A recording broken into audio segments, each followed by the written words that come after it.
ایک انگریزی news paper Times of India دیکھیں گے، اس میں 2 رپورٹیں ہیں۔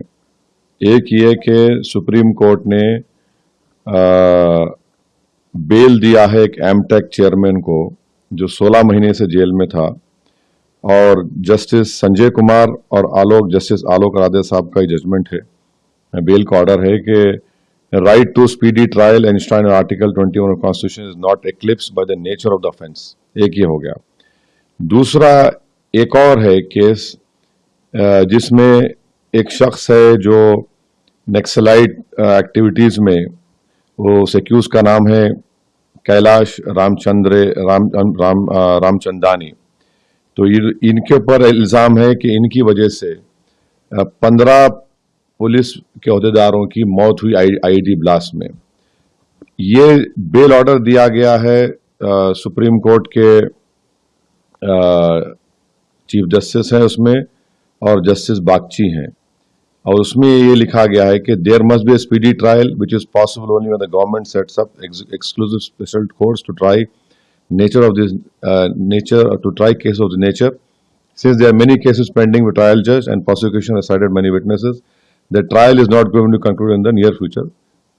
چیف جسٹس آف انڈیا نے جس عزمی پر الزام ہے آئی ڈی بلاسٹ کے ذریعے 15 پولیس کے لوگوں کی موت ہوئی، ان کو بیل دیا، اور دوسرا جسٹس سنجے کمار صاحب اور جسٹس آلوک رادے صاحب نے ایک ایم ٹیک چیئرمین کو P M L A case میں، دیکھیے پی ایم ایل اے میں ٹوین ٹیسٹ ہوتا ہے، تو ان 2 کیسز میں بیل دے دیا گیا۔ اب یہ سمجھ میرے کو تو سرپرائزنگ اور شاکنگ دکھ رہا کہ ان دونوں کو بیل نہیں ملی۔ سپریم کورٹ کے ہی 2 کورٹس نے، ایک میں ایک شخص پر جیل میں ہے جو پولیس والوں کی موت کا ذمہ دار ہے، اور ایک پی ایم ایل اے کا کیس ہے۔ تو پی ایم ایل اے بھی یو اے پی اے کی طرح ٹف ہے، ایک دم سخت ہے۔ تو میرے کو سرپرائزنگ نظر آ رہا ہے کہ ان دونوں کی بیل نہیں ہوئی۔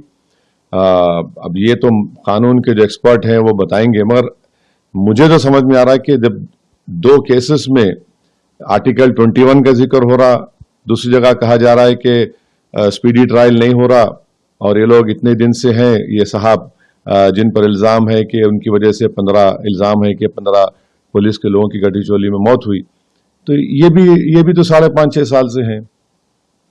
تو دوسری بات یہ ہے کہ جو لوگوں کی بیل ہوئی ہم اس کا ویلکم کرتے، مگر ان پہ جو کنڈیشنز لگائے گئے وہ بہت ہی سخت کنڈیشنز ہیں۔